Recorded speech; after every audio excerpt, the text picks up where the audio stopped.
donde la población de etnia kurda mantiene su lengua y sus tradiciones. Saddam también sometió brutalmente a los kurdos y les había atacado con armas químicas. Juntos, los chiíes y los suníes representaban 3/4 de la población de Irak. Ambas ramas confiaban en que Estados Unidos les apoyaría en el levantamiento. Saddam respondió violentamente. Ejecutó a decenas de miles de campesinos chiíes y kurdos, y la Guardia Republicana atacó a los sospechosos de deslealtad al régimen. Aunque Bush animó a los iraquíes a que se sublevasen, Estados Unidos no les prestó asistencia militar. ¿Por qué los militares norteamericanos no les apoyaron? En 6 semanas la Guardia Republicana había sometido a los rebeldes. Saddam Hussein seguía siendo indiscutiblemente el líder de Irak, incluso aunque los Estados Unidos y sus aliados hubieran liberado Kuwait con éxito. ¿Qué clase de victoria se consiguió en esta guerra? A finales de abril de 1991, la Operación Tormenta del Desierto había finalizado.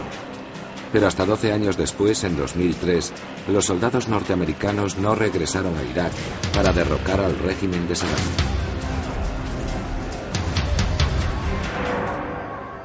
La decisión de no deponer a Saddam en 1991, en el momento álgido de la victoria aliada, ha dado lugar a muchas especulaciones. El informe final analiza todas esas cuestiones, comenzando con los motivos de los Estados Unidos para iniciar los enfrentamientos. ¿Cómo se convirtió Irak en enemigo de Estados Unidos? Irak había lanzado un ataque injustificado contra la vecina Kuwait, rica en petróleo. Antes de la invasión, Estados Unidos había considerado a Irak un aliado. Ambos países tenían un enemigo común, Irán, y los norteamericanos habían apoyado a Irak en la guerra contra Irán. Rick Atkinson, que cubrió la guerra del Golfo para el Washington Post, lo consideró una asociación de conveniencia entre Norteamérica e Irak. No creo que nadie pensara que Saddam Hussein iba a implantar una democracia, pero se le consideró un enemigo conveniente contra Irán que emergía como potencia. Estados Unidos consideró el gobierno de Saddam un contrapeso conveniente al islamismo extremista del Ayatolá Khomeini de Irán. James Baker, secretario de Estado de los Estados Unidos entre 1989 y 1992, habló de la política norteamericana respecto a Saddam. Sabíamos que era totalmente impredecible, totalitario y brutal, incluso con su propia gente. Pero en aquella época convenía a los intereses norteamericanos que Irán no ganara la guerra contra Irak. La costosa y prolongada guerra contra Irán terminó en 1988. Como consecuencia, la economía de Irak se hundió, pero Saddam aún contaba con una valiosa maquinaria militar. La envidia que le provocaba el país vecino es lo que responde a la siguiente pregunta. ¿Por qué Saddam invadió Kuwait? Pretendía pagar sus deudas de guerra utilizando los recursos petrolíferos kuwaitíes. Michael Gordon, corresponsal jefe para asuntos militares, explica el origen de las hostilidades de Saddam hacia Kuwait. Kuwait prestó dinero a Irak para la guerra contra Irán. Y Saddam pensó, hemos luchado contra los persas y sufrido pérdidas, y ahora los kuwaitíes que no han apoyado en el esfuerzo bélico quieren que les devolvamos el dinero. Saddam inició una campaña de acusaciones contra Kuwait. Los culpaba de perforar ilegalmente en diagonal, a través de la frontera con Irak, para extraer petróleo de sus pozos y colmar el mercado mundial. Las naciones árabes y los Estados Unidos creían que Saddam no pasaría a la acción, pero se equivocaban. 2 de agosto de 1990. Antes del amanecer, 100.000 soldados iraquíes cruzaron la frontera con Kuwait. This will not stand, this aggression against Kuwait.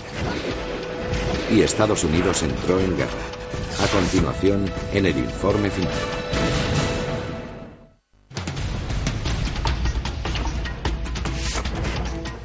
...2 de agosto de 1990...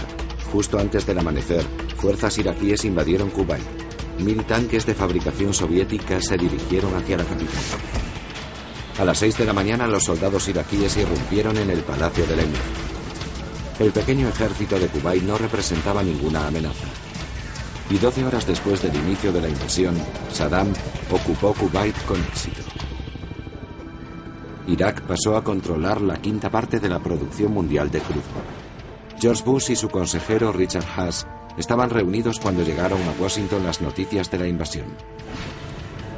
El ataque a Kuwait era relevante para Estados Unidos, pues ocurrió poco después del final de la Guerra Fría. Si permitían a Saddam continuar con esa invasión solo unos meses después de la caída del muro de Berlín, ¿cómo repercutiría en el futuro? Al presidente y al país entero les preocupaba que en esta etapa histórica se nos juzgaría por lo que hiciéramos y por lo que no hiciéramos. 2 días después, en Camp David, el general Schwarzkopf y el teniente general Horner discutían el despliegue de fuerzas norteamericanas en el Golfo. En la reunión, el presidente formuló 2 preguntas. Primero, ¿cómo se podía limitar la pérdida de vidas? Y segundo, ¿qué opinaban los demás países sobre la actitud que debía tomar Estados Unidos? En especial, el rey Fahd de Arabia. La familia real saudí estaba inquieta. Los norteamericanos dijeron que si Saddam proseguía su ataque contra Kuwait y pasaba a Arabia, ni los estadounidenses y los británicos juntos podrían detenerlo inicialmente. Lo tenían muy difícil. Si Irak se hacía con el control de Kuwait y de Arabia Saudí, Saddam dispondría del 45% del crudo mundial, un poder inmenso. Entonces, ¿luchaban contra una invasión o luchaban por el petróleo? Se combatió por las 2 razones. Era una agresión sin provocación. Un gran país contra uno pequeño. Tenía el 4º mayor ejército del mundo. Podría haber ocupado a Arabia Saudí. Pero el presidente Bush no quería dejar casi la mitad de las reservas mundiales de petróleo a Saddam. Iba contra los intereses norteamericanos que alguien como Saddam Hussein se apoderara de las reservas energéticas del Golfo Pérsico. 6 de agosto de 1990. Arabia Saudí.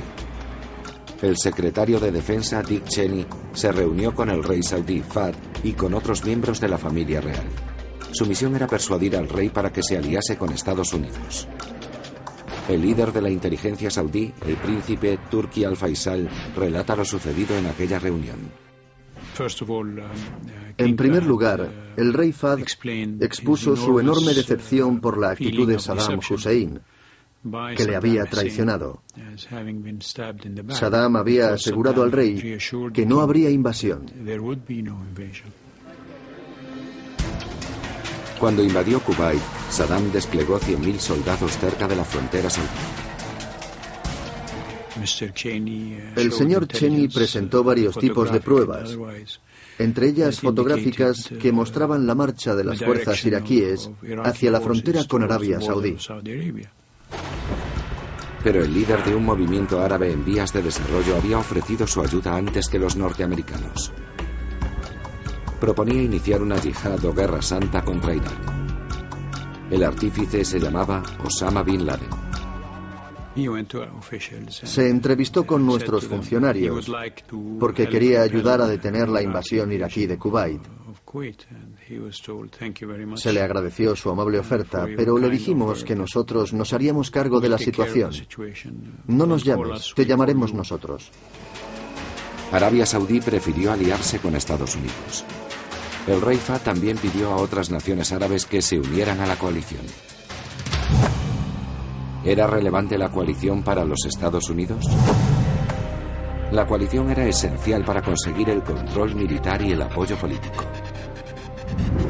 Si conseguíamos una poderosa coalición, Saddam Hussein tendría que enfrentarse a la comunidad internacional. No sería solo competencia de Estados Unidos. 8 de agosto, 6 días después de la invasión de Kuwait, Bush anunció el despliegue de tropas norteamericanas en el Golfo Pérsico. or it will destroy our freedoms.